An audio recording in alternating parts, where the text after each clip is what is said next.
Hello दोस्तों, स्वागत है आपका आपके अपने चैनल दी एग्जाम हेल्पर में।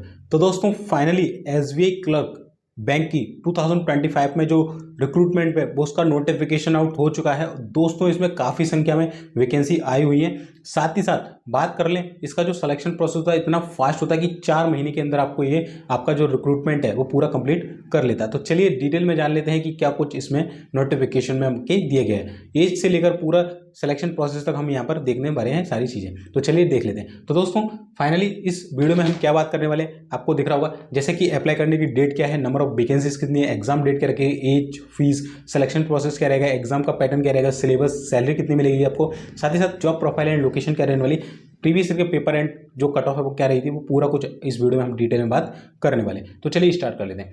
दोस्तों सबसे पहले हम बात कर लेते हैं कि टोटल नंबर ऑफ जो वैकेंसीज है वो कितनी है। तो आपको स्क्रीन पर दिख रहा होगा टोटल नंबर ऑफ जो वैकेंसी है वो 5180 है प्लस 810 टोटल बैकलॉग की वैकेंसी है। तो इस प्रकार कुल मिला के 6000 के आसपास ये वैकेंसी आपको देखने को मिल जाती है। इसके बाद बात कर लें, अगर आपको डिटेल में देखना है कि नंबर ऑफ वैकेंसीज कितनी है तो आपको स्क्रीन पर दिख रहा होगा आपकी स्टेट वाइज, आपके बैंक वाइज पूरा जो आपको डिटेल है वो आपको यहाँ पर शो हो रही होगी। अगर आपको क्लियर नहीं दिख रहा है तो इसका नोटिफिकेशन मैं नीचे डिस्क्रिप्शन लिंक में डाल दूंगा, या आप मेरे टेलीग्राम चैनल जिसका नाम है द एग्जाम हेल्पर, वहां से जाके आप इसे अवेल कर सकते हैं। मैंने ऑलरेडी इस पर डाल दिया है। चलिए आगे देख लेते हैं अप्लाई करने की डेट क्या रखी गई दोस्तों। तो दोस्तों इसके अप्लाई करने की डेट जो है, इसके फॉर्म भरे जाएंगे 6 अगस्त से लेकर 26 अगस्त 2025 तक। ठीक है, बात कर लेते हैं दोस्तों कि इसके जो एग्जाम का डेट है वो कब रखा गया। तो एग्जाम डेट इसके प्रीलिम्स के होंगे 20, 21, 27 एंड 28 सितंबर 2025 एंड जो मेंस होगा वो 15 एंड 16 नवंबर 2025 को टेंटेटिव है। और पूरा जो एग्जाम है आपका नवंबर 2025 में यहाँ पर मेंस होने के बाद आपको दिसंबर यानी कि नई साल से पहले आपको ज्वाइनिंग लेटर यहाँ पर दे दिया जाएगा। तो काफ़ी अच्छी है कि मात्र आपको 4 महीने में पूरी जॉब कंप्लीट होके मिल जाती है। दूसरा बात कर लेते हैं कि एज कितनी रखेगी। तो 20 से लेकर 28 साल के जितने भी छात्र हैं यहाँ पर इसका फॉर्म अप्लाई कर सकते हैं। एज की जो कैलकुलेशन है वो 1 अप्रैल 2024 के रिस्पेक्ट में की जाएगी। एज रिलैक्सेशन की बात करें, ओबीसी को 3 साल, SC ST को 5 साल, बाकी अदर्स का आप यहाँ पर देख सकते हैं। फीस की बात कर ले हैं तो SC ST PWDs, ex serviceman, DXS को नील रखा गया है। जनरल OBC EWS के लिए यहाँ पर 750 रुपये शुल्क रखा गया है। क्वालिफिकेशन की बात करें तो आपने किसी भी फील्ड से ग्रेजुएशन की डिग्री की हुई है तो आप इसका फॉर्म भरने के लिए एलिजिबल हो जाएंगे। बात कर लें दोस्तों, अगर आपको कोई भी बैंकिंग एग्जाम निकालना है तो उसके लिए सबसे जरूरी होता है मॉक टेस्ट। बिना मॉक टेस्ट के आप नहीं निकाल सकते। मैंने ढेरों एग्जाम दिए हैं बैंकिंग के और क्रैक भी किए हैं दोस्तों। RRB PO के इंटरव्यू तक मैं 2 बार गया हूँ, साथ ही साथ IPS PO के मेंस मैंने 2 बार लिखे, और साथ ही साथ क्लर्क मैंने क्वालिफाई किया हुआ है, RRB क्लर्क क्वालिफाई किया हुआ है। तो दोस्तों आप कोई भी बैंक एग्जाम अगर देते हैं तो उसमें स्पीड और एक्यूरेसी मेंटेन करती है, वो आती है आपकी मॉक टेस्ट लगाने से।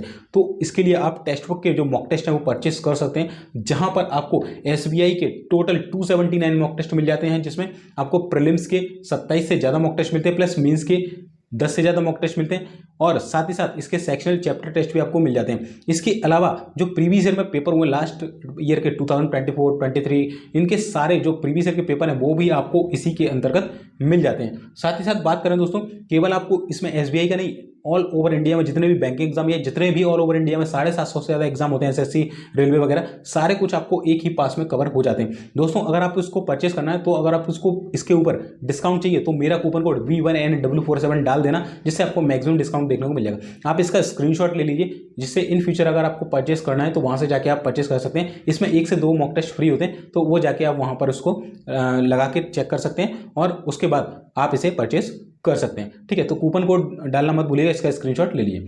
आगे बात कर लेते हैं दोस्तों, जब आप इसका फॉर्म भर देंगे तो सिलेक्शन प्रोसेस किस किस तरीके से होगा। तो टोटल इसका सिलेक्शन जो प्रोसेस है वो 3 फेजेज में होगा। फेज 1 में आपका प्रीलिम्स एग्जाम होगा, फेज 2 में आपका मेंस एग्जाम होगा, फेज 3 में आपका LPT टेस्ट होगा। वो क्यों होता है, कब होता है, आगे हम डिटेल में बात करने वाले हैं। बात कर लेते हैं एग्जाम पैटर्न में क्या रहेगा। तो प्रीलिम्स का जो एग्जाम पैटर्न है कुछ इस प्रकार है, जिसमें आपसे 100 क्वेश्चन पूछाएंगे, 3 सब्जेक्ट रहेंगे। इंग्लिश रहेगी जिसमें 30 क्वेश्चन रहेंगे, 30 मार्क्स का, और 20 मिनट दिया जाएगा। इसमें सेक्शनल टाइमिंग होता है, 20 मिनट में आपका केवल इंग्लिश ही ओपन होगा। नेक्स्ट 20 मिनट बाद आपका नेक्स्ट सेशन रहेगा रीजनिंग का, जिसमें 35 क्वेश्चन 35 मार्क्स होंगे, 20 मिनट होंगे। इसके बाद मैथ्स रहेगा 35 question 35 marks 20 minute, total 100 question 100 marks का, और 1 घंटा आपको दिया जाएगा। इसमें नेगेटिव मार्किंग भी होती है 1/4 की। इसके बाद जब आप इसे पास कर लेंगे, इसके बाद आपका मेंस एग्जाम होगा। मेंस एग्जाम में टोटल 4 सब्जेक्ट हो जाते हैं, जिसमें जनरल अवेयरनेस आपका ऐड हो जाता है, जिससे 50 क्वेश्चन 50 मार्क्स के, 35 मिनट सेक्शनल टाइमिंग होती है। जनरल इंग्लिश के 40 क्वेश्चन 40 मार्क्स 35 मिनट की टाइमिंग होती है।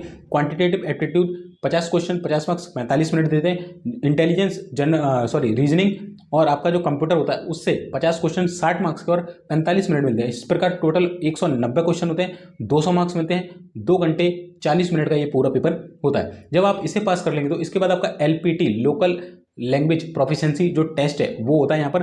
वो जब होता है जब आप किसी अदर स्टेट से अप्लाई करते हैं और 10th और 12th में आपका वो जो सब्जेक्ट है जिस लैंग्वेज में आप भर रहे हैं, जैसे महाराष्ट्र पढ़ते हैं तो मराठी आपका 10th और 12th में सब्जेक्ट अगर है तो आपका टेस्ट नहीं होगा। अगर वो सब्जेक्ट नहीं है, अदर स्टेट से आप फिल कर देते हैं तो आपका जो लैंग्वेज प्रोफिशिएंसी टेस्ट है वो होगा। उसका टेस्ट कुछ इस प्रकार होता है जिसमें नॉन वर्बल टेस्ट होता है और एक वर्बल टेस्ट होता है। नॉन वर्बल टेस्ट में आपके ऑब्जेक्टिव क्वेश्चन आएंगे और सब्जेक्टिव क्वेश्चन आएंगे। ऑब्जेक्टिव में 3 पैसेज आएंगे जो कि 15 मार्क्स के रहेंगे, वहीं सब्जेक्टिव में 3 पैसेज आएंगे और वो भी 15 मार्क्स के रहेंगे। इसके बाद एक वर्बल टेस्ट भी होता है जो कि आपका 20 मार्क्स का यहाँ पर होता है। तो ये होता है आपका LPT टेस्ट और ये केवल उन्हीं कैंडिडेट का होता है जो अपनी स्टेट छोड़ के अदर स्टेट में आते हैं और उस स्टेट का 10th और 12th में जो लैंग्वेज होती है लोकल लैंग्वेज वो आपके पास नहीं होती है। ठीक है, चलिए नेक्स्ट देख लेते हैं दोस्तों इसका सिलेबस क्या रहने वाला है। सिलेबस की बात करें, रीजनिंग का सिलेबस आपकी स्क्रीन पर आपको दिख रहा होगा, जैसे कि blood relation, direction, distance, alpha numeric की जो सीरीज होती है, स्लॉज होते हैं, कोडिंग डिकोडिंग होता है, सर्कुलर, ट्रायंगुलर, स्क्वायर, रेक्टेंगल होता है, सेटिंग अरेंजमेंट जो होती है सारी, ऑर्डर एंड रैंकिंग हो गई, इनइक्वालिटी हो गई। इसके बाद जितनी सारी पजल होती है जैसे box based, floor based, linear, row, double row, ठीक है, day, month, year, age based puzzle, comparison, category wise uncertain puzzle और मिसलिनियस टाइप के जो क्वेश्चंस होते हैं जिसमें पेयर बनाना होता है, वर्ड फॉर्मेशन करना होता है, वो सारा आपका रहता है। बात कर लेते हैं क्वांटिटेटिव एप्टीट्यूड में क्या पूछा जाता है। तो मैथ्स में आपके सिंप्लीफिकेशन, अप्रॉक्सीमेशन देखने को मिलता है ज़्यादातर। इसके बाद missing series, wrong series, quadratic equation, DI आपको भर भर के देखने को मिलती है जिसमें bar graph, line, pie, tabular DI, data sufficiency, wrong series. इसके बाद अर्थमेटिक के सारे जितने भी चैप्टर्स होते हैं वो आपको यहाँ पर देखने को मिल जाते हैं। बात कर लेते हैं इंग्लिश की, तो इंग्लिश में आपका RC रीडिंग कॉम्प्रिहेंशन देखने को मिलता है मोस्ट। इसके बाद फ्रेज रिप्लेसमेंट है, फिल इन द ब्लैंक्स है, ऑड सेंटेंस आउट है, पैरा जंबल है, क्लोज टेस्ट है, इनफेरेंस एंड सेंटेंस कंप्लीशन है, सेंटेंस कनेक्टर्स है, पैराग्राफ कंक्लूजन है, फ्रेजल वर्ब क्वेश्चंस है, मिस स्पेल्ड वर्ड है, एरर डिटेक्शन है, सेंटेंस लेवल के एरर है, वर्ड रीअरेंजमेंट है, सेंटेंस इंप्रूवमेंट है, error correction, word swap, idioms and phrases and column based sentence जो होते हैं वो आपको यहाँ पर इंग्लिश के सिलेबस में देखने को मिलते हैं। दोस्तों बात कर लें जब आपका इसमें सिलेक्शन हो जाएगा तो सैलरी कितनी मिलने वाली है। तो दोस्तों बात करें सैलरी की इसकी, तो सैलरी इसमें काफ़ी अच्छी मिलने वाली है दोस्तों, जो कि एक क्लर्क लेवल पर काफ़ी अच्छी सैलरी मानी जाती है। जैसे आप अगर दिल्ली मेट्रो वगैरह सिटी में रहते हैं, दिल्ली और मुंबई जैसी मेट्रो सिटीज़ में, तो आपको 46,000 यहाँ पर स्टार्टिंग सैलरी जो मिलने वाली है और 1 से 2 साल में ही ये सैलरी लगभग 60 से 70 हज़ार के आसपास पहुंच जाती है, क्योंकि इसमें इंक्रीमेंट जो होता है बहुत फास्ट होता है, उसमें प्रमोशन के चांसेस भी ज़्यादा रहते हैं।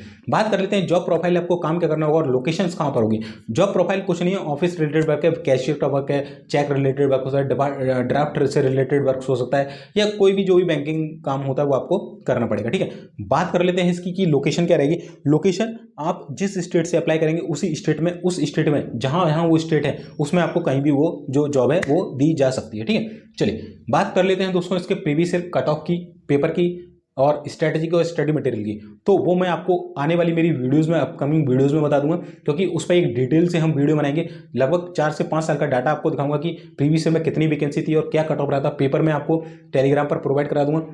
साथ ही साथ अगर आपको फर्स्ट अटेम्प्ट में जो SBI क्लर्क है उसका एग्जाम क्लियर करना है तो क्या स्ट्रैटेजी रहनी चाहिए, साथ ही साथ free study material, best teacher कौन से हो सकते हैं जिससे आप पढ़ सकते हैं, वो मैं आपको नेक्स्ट वीडियो में बता दूंगा। दोस्तों इसके अलावा आपको कोई भी डाउट है तो नीचे कमेंट सेक्शन में कर देना। बाकी चैनल पर नए हैं, चैनल को सब्सक्राइब कर लेना, टेलीग्राम को ज्वाइन कर लेना। मिलते हैं फिर नेक्स्ट वीडियो में, तब तक के लिए जय हिंद, जय भारत।